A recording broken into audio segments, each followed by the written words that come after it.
Mhm. Okay, we'll go ahead and get started so we can get out of here, okay? Yep. So question one. Make sure this is working on me. There we go. Yep. Okay, you represent the seller. The seller agreed to pay a 2.7% payout to the buyer's agent, 0% to a transaction, and a 0 to a sub-agent. You receive an offer on your listing and the agent has checked that they are a transaction broker. Is that agent entitled to a commission? Yes. No. No, the answer is no.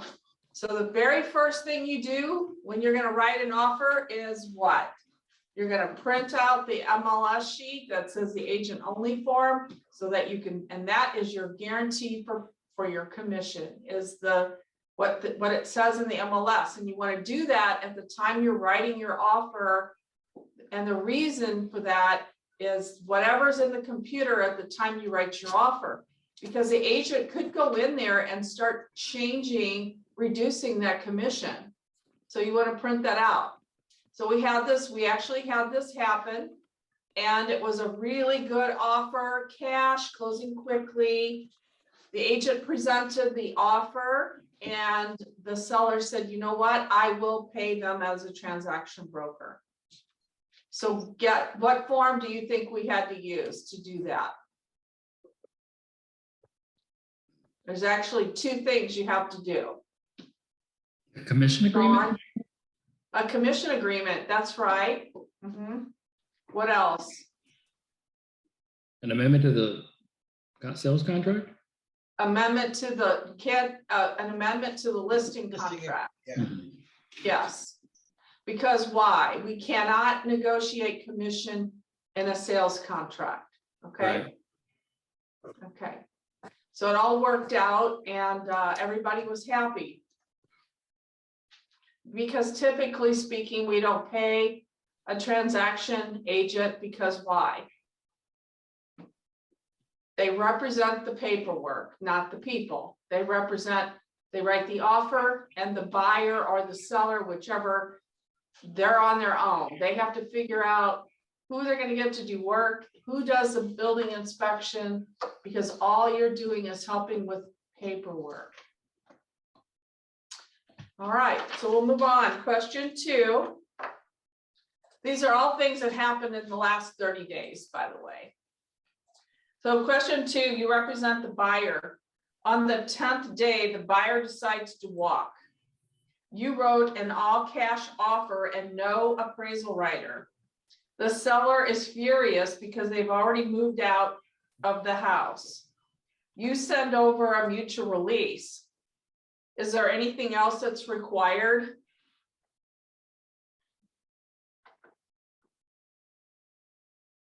Feel free to speak up.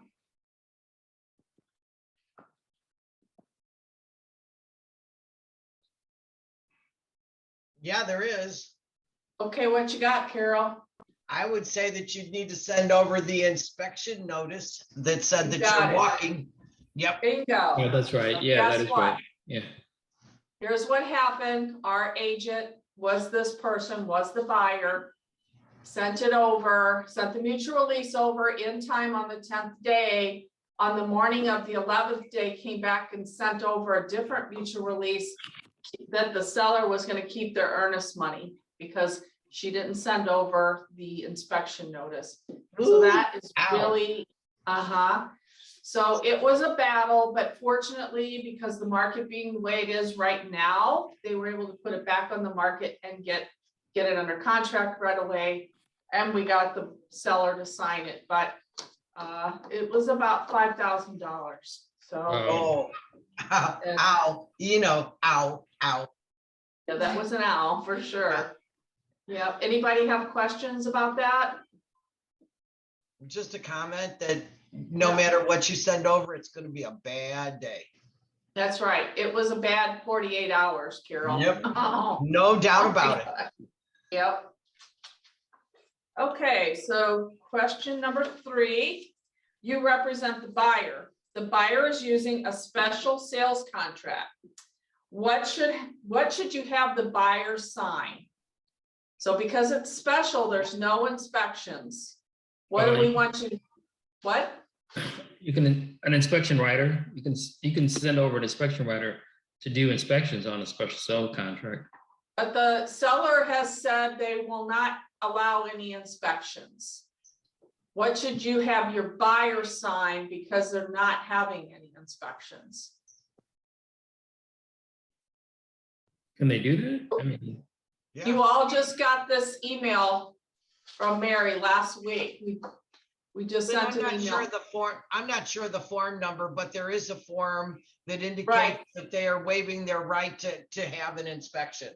The other night, I don't know, it's 9 or 10 o'clock, I get a call and they're frantic. Lynn, what is the form that my buyer needs to sign? Because I want them to sign that they know I've informed them to have an inspection.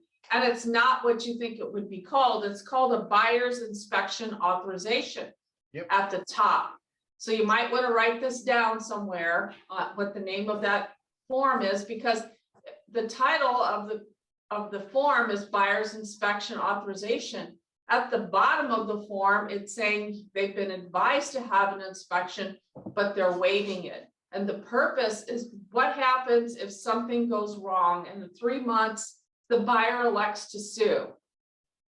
And you're in court and they say, Sean, how come you didn't get your buyer an inspection? Well, the listing agent wasn't going to take an offer and I told them to get an inspection and they didn't want to. Everything's verbal. People forget that you told them, but when things don't go right and you're suing and you don't have it in writing, you're probably not going to win. Okay. Number 4, you represent the seller. The property goes under contract at full price. However, the appraisal comes in $10,000 lower. The agent and the buyer try to negotiate the price. all but right, the seller, what? sorry. It's okay. The agent and the buyer try to negotiate the price, but the seller refuses. Next, the inspection notice comes along and guess what they want? $10,000. So they didn't act on the appraisal. They let it go through. They had their inspection. They send over the inspection notice. And what do you think they wrote on the inspection notice? They want $10,000. $10,000. They want a $10,000 credit. $10,000. So do you think our seller is livid? Yeah. Yes. Yes. And I want to elaborate on that a little bit. So that maybe if they would have came in with a $5,000 credit or something like that, but this seller went crazy. Can you do that? Can you ask for a credit in lieu of repairs on an inspection notice? Yes. Yes. They didn't say anything about the appraisal. And there were items and the seller was willing to have the items fixed. But the buyer wanted the credit. And that happened 3 weeks ago. And guess where we're at today? Still battling. Mhm. Yep. I hope it was an FHA. It was not. Oh, So what, bummer. Carol, since you brought that up, what happens if that would have been an FHA loan? That appraisal stays with that baby for 6 months. That's right. So if you're the listing agent and you take an off, you've got an offer that comes in and it comes in over asking price and it doesn't appraise, they're getting a loan, whatever that appraisal comes in, that's what stays in the system for 6 months. So now you'd have to change your terms in your listing that you're not going to take an FHA loan because they can get the loan, but it's going to come in at the price it was originally appraised for. Yep. Okay, number 5, you represent the buyer and you write an offer on a special sale contract.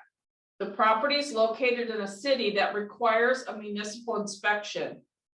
The buyer feels comfortable that the city will call out all the items and the seller will be responsible to resolve all the issues. What do you think?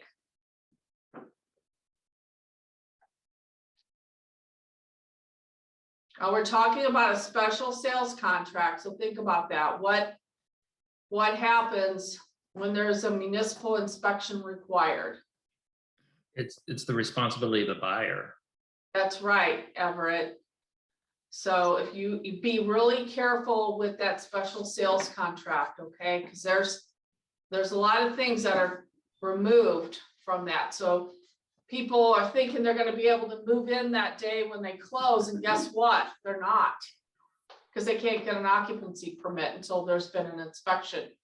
And now we're in this kind of weather where we have snow and ice and rain. It may take them a little longer to get out there. So be cautious about your time frame on municipal inspections. Sometimes the inspection schedule is busy and you can't get it when you want it either. That's right. You're exactly right. Anybody have questions about that? I do have Everett. Hey, Everett, how long is it taking to get a city inspection right now? Oh, they're pretty good right now. There's not much of a delay, but some places like in Florissant and some other counties, it varies depending on the municipality. Gotcha. Right. Okay, thank you. Okay, number 6, you represent the buyer. You're writing an offer and you print out the MLS sheet. In the agent remarks, it reads, all appliances stay. What, if anything, should you add in your contract? The refrigerator and the make and model of the appliances that are being shown. Mm-hmm. Yep. What else? And their location. Yep. Anything else? Yeah, let's just say your buyer's getting a loan. Oh, well, Put them at a no added value. yeah, no, yeah, Right. there you go. That's right, Sean. Yep. I'm gonna say this because this has happened. When you see a really nice refrigerator in a kitchen and they got a refrigerator, let's just say it's stainless steel, but there's also a stainless steel refrigerator in the basement. What's something you might think to do with that? I would say maybe when the inspector's there, having take a picture of the refrigerator, the make and model, so that you have evidence, because sometimes if you're not real specific, they'll take that refrigerator from the basement, bring it up, pop it into the kitchen, and now you got big problems. And they could say, well, you weren't specific enough. So if in doubt, write it out. The contract includes a lot of things, but it doesn't include the refrigerator. And if you don't write it in, the sellers can very easily take it out. I've had that experience, and my buyer was livid because the refrigerator he saw when he saw the place and the boss wrote the contract wasn't there when he moved in. Mm-hmm. Did you catch that on the your walkthrough? No, it was still there during the walkthrough. I think it Well, was that made it gone during the real bad. walkthrough. I think it was gone during the walkthrough, and that's when, because it was just 40, like a day or 48 hours before we closed. Right. But, I've had it happen where it was there during the walkthrough, but then when they went to move in on closing day, it was gone. That's not a fun day. Nope. Okay, number 7. You represent the seller. The seller has a municipal inspection. The inspector issues an occupancy permit with the condition that the exterior of the porch must be painted. It's below freezing and cannot be completed at this time. They're closing today. What can you do? You can put the money that's going to be required to paint the exterior of the porch in an escrow. So let's say it's $1,000 job. What would it cost to put the money in escrow? 1.5 times as much. Right. And do you think the lender would be okay with that? I don't know. Right. That could be an issue. One of the things that we've done in the past, I don't highly recommend it, but in a situation like this, is have the seller pay an agreed upon vendor, pay it in advance, and then when the weather gets warmer, they can come over and complete the work. A lot of people don't like to do escrow, and a lot of lenders don't like it. Mhm. Anybody have any comments about that? Hey, Lynn, sometimes I've heard that you can, and I don't know that this is still true, so I'd like a verification on it, but sometimes I've heard that you can get the bid and have a written bid and have a check written out from the seller to the vendor, and the title company holds it until the work's completed. Is that still Yeah, a you can viable do that. situation? Okay. You can absolutely do it, but I'm gonna tell you this, you better not let the lender find out. They don't like any side deals. Cause your buyer's signing documents that there is no other side deals going on. So you have to be careful. But in a situation like that with a paint job, and this happened a couple weeks ago, and it was the day of closing and we were scurrying around, and that was our best. Option. People don't like to put money in escrow because then the seller's got a lot more money tied up. Well, I've also heard too that sometimes, depending on the title company, and I'd heard 1.5 to 2.5 per times. Oh, is that right? Mhm. Yes. Okay. And in one situation too, with a house that I sold recently, actually my mother's, we put the money in escrow for sewer lateral work, and the sewer lateral work ended up being more expensive than the amount of money that was put in escrow. So she had to come up with some additional money to pay for the repair after closing. Yeah, and guess what? Sellers don't like that. Now their 1.5 times that they've had put away is gone and they want more. That's why if there's some way to settle it, give a credit of some sort at closing in lieu of trying to negotiate that issue. It gets messy. Yep. Is very. Thanks, Everett. Okay, so number 8, you represent the seller. You receive an offer for $20,000 over the asking price. The buyer is asking for the seller to pay up to $5,000 towards closing costs, prepaid points, and other fees. What will your commission be based upon? Sale price. Yep. Yes, and it's in the listing contract, but I just want everyone to know, because we've had a few sellers say, wait a minute, now the price, because I'm giving up this $5,000 or whatever it is for prepaids and closing costs, the price really isn't 20 over, it's 15 over. And it's a small amount when it's 5,000, but some of these sellers are giving us some trouble now, so just be aware of that. And you can just point it out, it's in the listing contract, that's based upon the sales price. You know what, when we're talking about this real quickly, be careful of that, because when they go 20,000 over and you're giving a $5,000 credit, what if it doesn't appraise? Guess what happens? Now they want to negotiate the new price of the appraisal, but they still want that $5,000 because you've already agreed to it. It's going to reduce the So price of the house even more. Right. Okay, number 9. I want to say, what are some of the things you're doing? We've got some experienced people on here.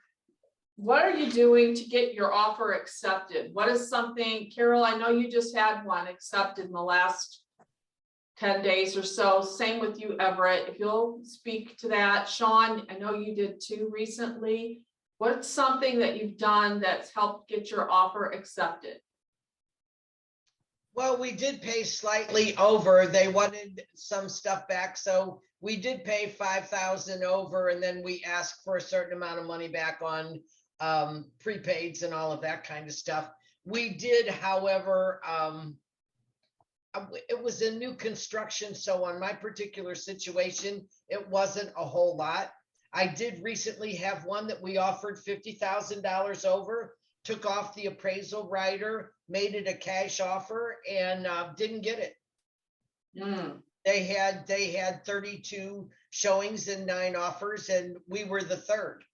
So I was Wow. like, we were the third? You got to be kidding me. And I told my buyer, I know you're upset, but I'm really glad you didn't get it because you wanted to overpay. And I had tried to get her not to write that much, actually, to tell you the truth, because I didn't think the house was worth it. But, Well, and it yeah. definitely wasn't. That's a great point. I will tell you, in the last 10 days, I have signed several mutual releases, and guess what? People overpay, they get in this bidding and they get to where I want it, I'm gonna get it, I'm gonna make it mine. And they get up the next day. I think most people get buyer's remorse.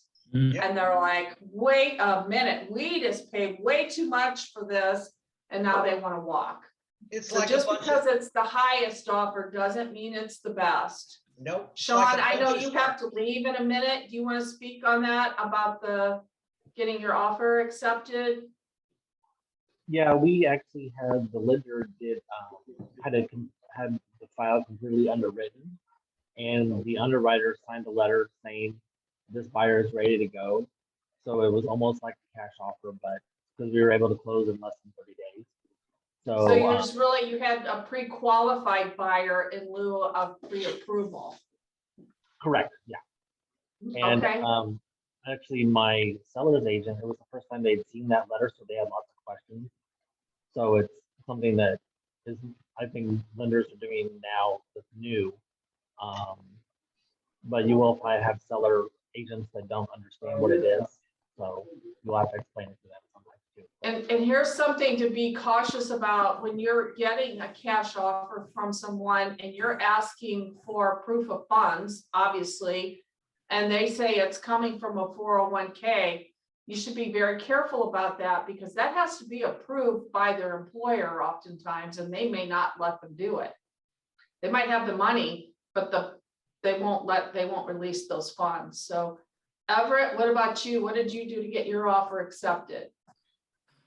Well, I haven't had a lot of experience with having offers accepted, but I've been accepting offers based on multiple offers. And I've noticed what some agents have done very smart in terms of making their offers more attractive is that they've wanted an early close and they have written acceleration clauses in their offers.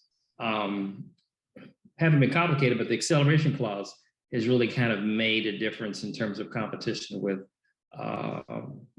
accepting offers. I'd written one once before, but it didn't work out for me. But in this situation, it did. And just bidding for more than, or submitting an offer for more than the properties listed. Not a lot, but at least a little is pretty impressive. Okay. Yeah, okay. And also thank another you. thing too that they've done is they put down a hefty earnest money amount. Oh, yeah. Hey, Lyn. I've seen this too lately where the agents are writing in paragraph and the special sale contract that says, we're gonna have a building inspection, but we're not gonna ask for any repair work unless it's over $5,000 or Yeah. something like that. Mm-hmm. Carol, I'm sorry, were you saying No, something? you took the words out of my mouth. I was just gonna Okay. say what Rob and Mike are starting to, what they've been doing Okay. to get some acceptance. Okay, Yeah, sometimes they write in that the inspection is for informational purposes only.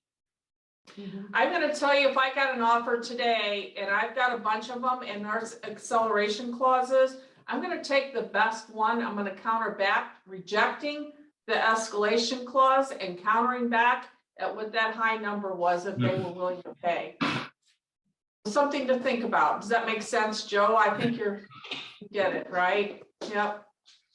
Yeah, if they're coming in and they're saying, well, we'll go up to 230,000, write it for 230. Pretty, okay, Want yeah. it really bad. A Yeah. lot of people won't even accept an escalation clause anymore. Well, I think we've got a lot of new people and it's difficult for them to explain to the seller, what does this mean exactly? It's complicated and you need to type your hand, don't be handwriting your offers, type them, make them legible. I think legibility of a contract has a one up on somebody that hand wrote because it's sloppy. Doesn't look like you're real organized. Doesn't look professional, but just a comment on the acceleration clause. It may Yeah. not be the best thing to do, but I know the Garcia company had 2 agents that wrote offers, and both of them had written acceleration clauses, and they had their own form, their own acceleration form. Yeah, okay, You do so it. let's talk about that for a second, because Everett shared that form with me. It's something that that company drew up themselves. It's not a board approved form. So when it comes to your E&O coverage, that form could cause a problem because it's not approved by SLAR. They're taking a big risk by doing that. When you start having your own little forms using language, because you're not a lawyer, could get you in trouble. Okay, I just have one other topic I want to talk about real quick, and that is, what are you doing to get sellers off the fence? Because that seems to be our biggest, or even bigger problem right now, is getting them off the fence. So I'll start with that. Interest rates have started to climb, and I think you're just slightly below 4%. And what I've read the last couple of weeks, it is going to increase. So for each percentage of interest rate goes up, depending on the sale price, obviously their principal goes up as well. And it'll have an effect on how much they can buy. Anybody else have luck getting listings on the market? Trying to get people through this snow and everything, this COVID. I mean, it's been a little crazy. Yeah, you can stop to share. Yeah, that is. Everett, what about you? What have you done? Just talking to them and tell them how great the market is and what the potential is in terms of the sales and getting activity, and it's kind of worked. I mean, my mother was one, she didn't believe that she could sell it for as much as she did, and it sold within 24, 48 hours. And another client has about 15 properties that she's been holding, and I've been talking to her about trying to get rid of them little by little. And I think as a result of the experience, they kind of like it. So that's kind of keeping things going. As long as people feel that they can get a return on what they own and the market is as good as it's said to be, that seems to be one way of persuading people, showing them what they can get for their property if they decide to put it on the market, if they don't have to live in it. That's right. Well, they want to see value, that's for sure. I think our biggest problem now is people that, well, yeah, I want to sell and I want to get the most I can get, but where am I going to move to? That's a big problem. Sure is. Airbnbs are starting to take short-term tenants. I don't know. Anybody else have any suggestions on where they can put their renters? I know, Carol, in the past, we've used a company, you might want to write this down. It's called Arch Interim Housing. Yep. They have What's the a name part, of it?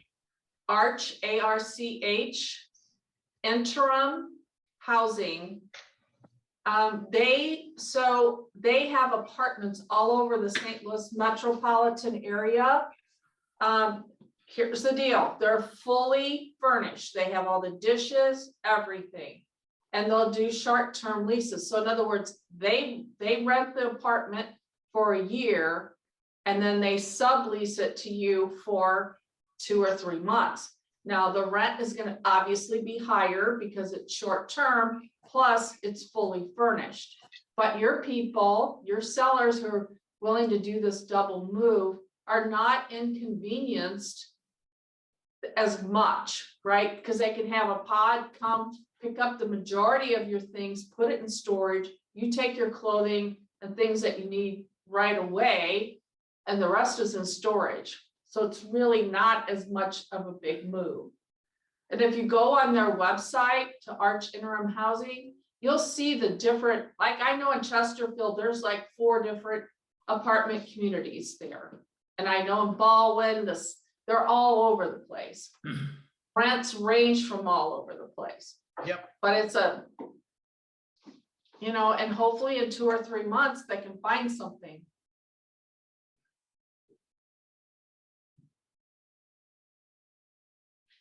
Anybody have anything else? Yeah, I have a question.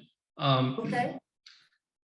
I think it would be good to be able to find some sort of reference to provide to sellers to give them suggestions on what they could do to their property to make it more attractive and sell for more.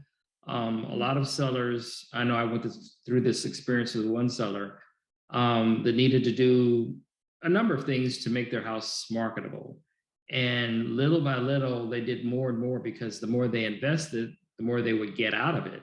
And a lot of people are very hesitant to spend money that they needed to do to make repairs in the past because they don't know how much they're going to be able to sell their property for. Now is a really prime time to get a return on their investment if they're willing to do certain things. And having a list or someone that can go through and tell them how much fixing up the bathroom or the kitchen or putting in a new floor or something would cost, and giving them the, I guess, the outline of what they could actually profit from if they would do little things. Okay, so return on investment. Right. I will send you all tomorrow. Is everybody wants that? There is a list that I can get, and I'll send it if everybody wants a copy. I'll have Lexi send it out to you tomorrow. So I think you're not going to believe this, but year after year, what do you think the number one thing to replace, and you'll get more back on your investment? Kitchens and bathrooms? Nope. Front door. No, but it's close to that. The mailbox? Garage door. Oh. And I guess it's because it's the first thing the buyer sees, right? If it looks shitty, pull up, that's like a sign, right? Like, oh God, what do we get into? But yep, garage door is always ranked number one. I haven't checked this year's, but I put money on it.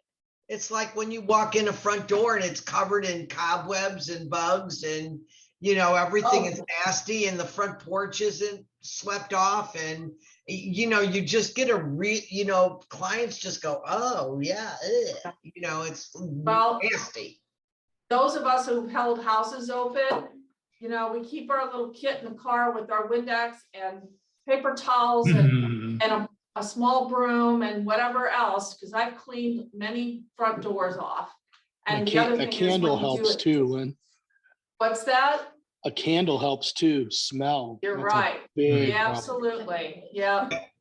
But also, okay, I'm going to share a I quick walked into story some with really you. nasty houses. So Carol needed help holding a house open one day, and I was just going to snitch on you about that.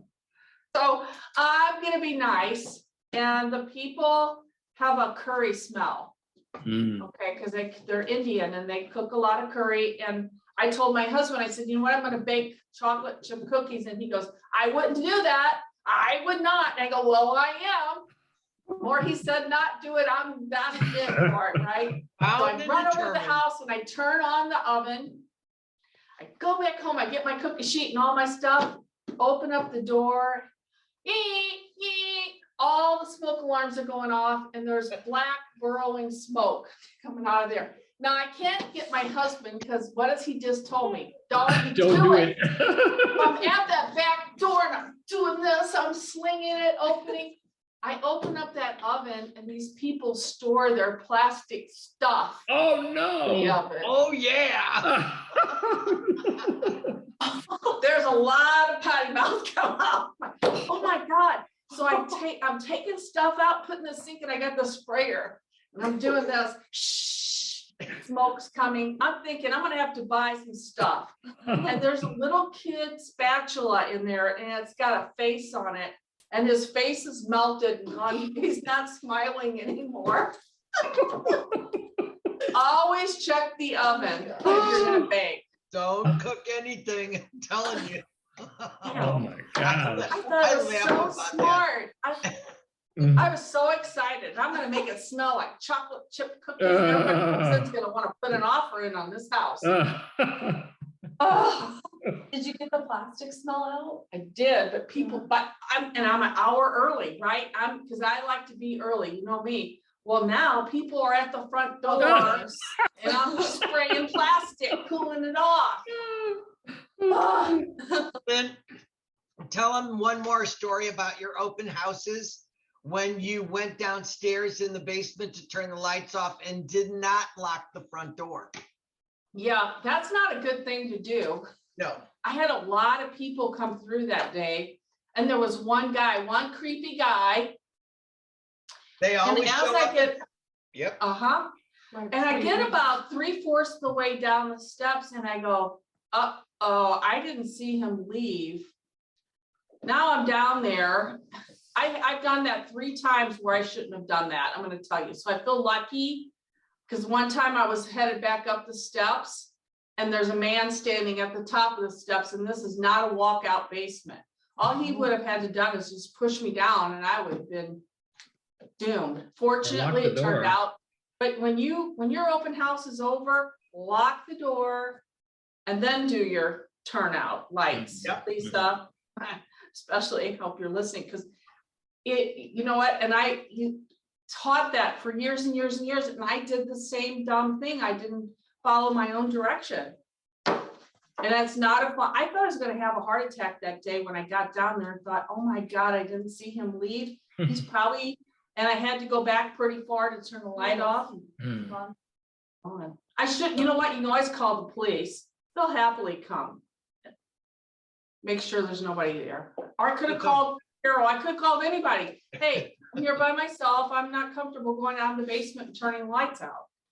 The worst part is if you're down in the basement and you hear somebody start walking across the floor. And you went, damn, I forgot to lock that door. And you're And this like, isn't "Holy just for cow." ladies either. Men get accosted too. No, So, there Yeah. was a guy that got hit over the head. Heck yeah. No, Hmm. bad stuff. yeah.